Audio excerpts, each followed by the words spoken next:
Welcome to Artisans of Ancient Egypt. It was under the watchful eye of Ptah of Memphis, the god of craft and architecture, that ancient Egyptians developed the unique rendition of the world they lived in. However, it is vital to understand that their view of art, and those who created it, was likely very dissimilar to the modern concept of the word. Instead of artists, the creative culture had skilled and respected artisans. The most significant categories of specialties for crafters were drawing, painting, sculpture, and metalworking.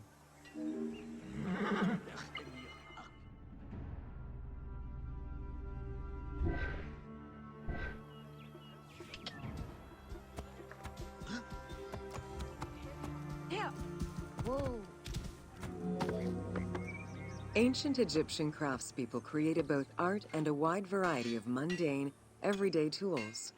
Every item created had a specific purpose and was produced by anonymous artisans who worked alone or with a team. Most crafts, such as pottery and metalworking, were utilized for everyday items. Luxury goods and artwork illustrations served temple rituals and were not meant for public display.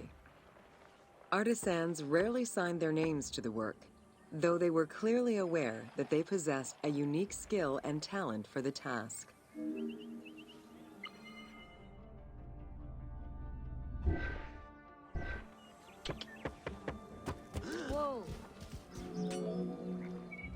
Art, in all its forms, has offered not only a practical insight into the way ancient Egyptians lived, but in how they viewed the world and their place in it. The balance of order and chaos was crucial in both the physical and the metaphysical universes. As a result, their art appears to follow a strict set of stylistic conventions that supported this worldview. From households and palaces to temples and tombs, pottery, papyrus, and textile items were essential to the everyday life of ancient Egyptians.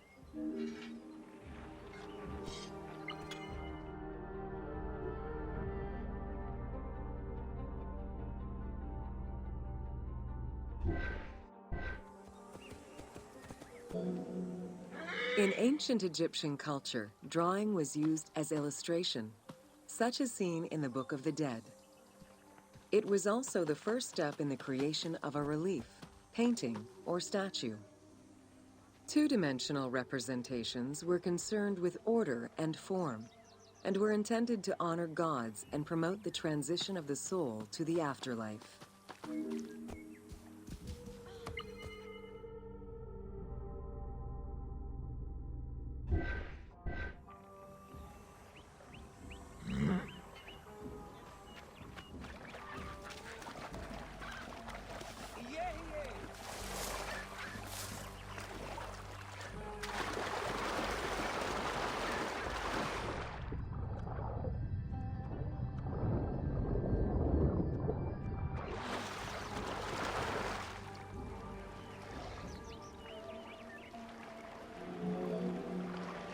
Stylistically, Egyptians were concerned with the depiction of the human form's inner self.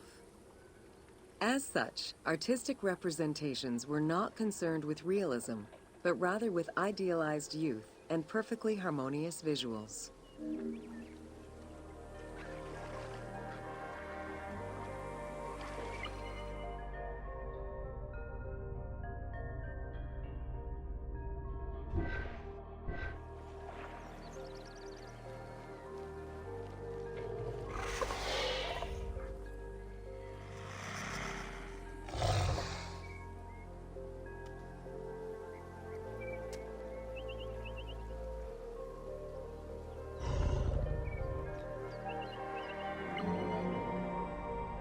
An exception to this were scenes depicting hunting and battle, where the environment and enemies moved in lively, even chaotic ways.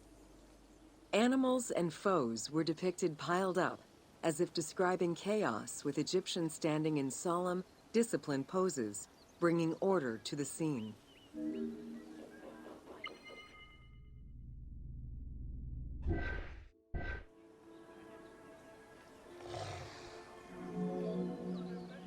Reliefs could be either in high relief or low relief.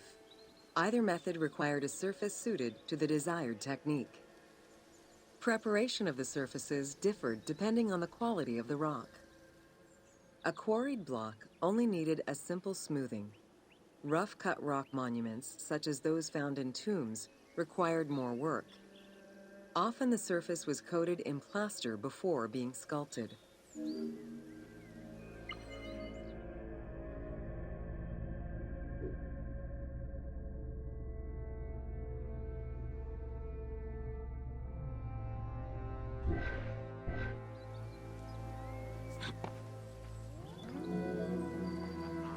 For reliefs, preliminary sketches were drawn in red, then framed with a red grid to position the elements of the scenes. Corrected sketches were in black, and once approved, the scene was ready to be carved. This method likely explains the name given to relief makers, the one who draws the outlines.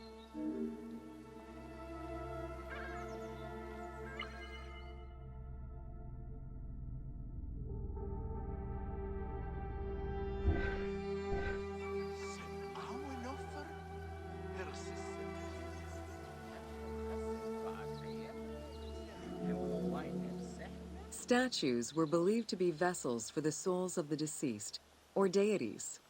That is why a sculptor was called the one who makes it live. This divine duty earned them the utmost respect. As with a relief, creation of a sculpture began with a drawing. Most statues were made of quarried blocks of stone, primarily limestone, though sometimes harder stones such as quartzite were also used.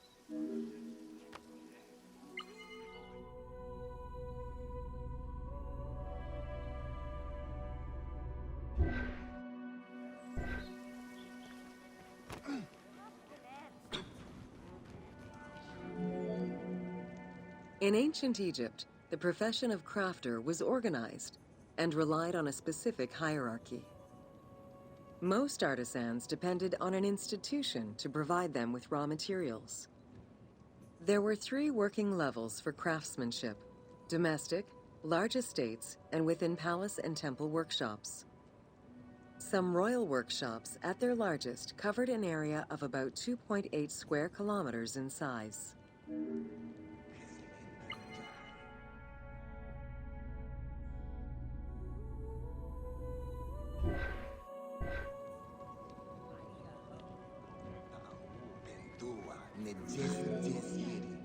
At the domestic level, most Egyptians were craftspeople to a greater or lesser extent. The ability to repair tools was a daily necessity. Crafted everyday items could also be bartered for at the local market. Artisans with skills but lacking in resources worked at large estates, where the elite provided them with space to work and raw materials. The most skilled artisans were employed in royal or temple projects and benefited from a special status. They were provided with good workspaces and considered to be highly skilled.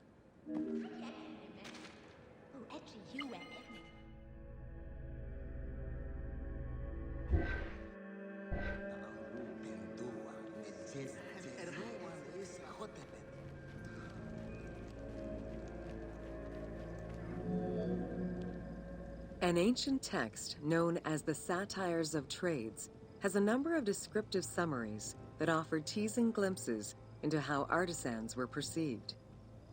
A coppersmith was said to stink and have fingers that resembled crocodile droppings, while potters were said to be like those who lived in bogs.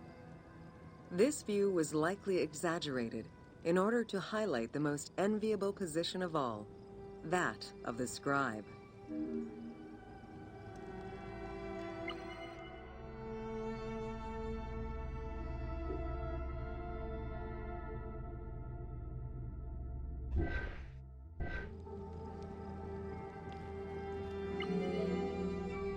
Located near the Valley of the Kings, Deir el-Medina was a settlement created by order of the king to honor the most skilled artisans. Its name translates as the monastery of the city. Allocated a house on the initiative of the king, these craftsfolk were regarded with respect and referred to as the royal artisans. Those who lived there worked on the tombs in the Valley of the Kings and its surrounding temples.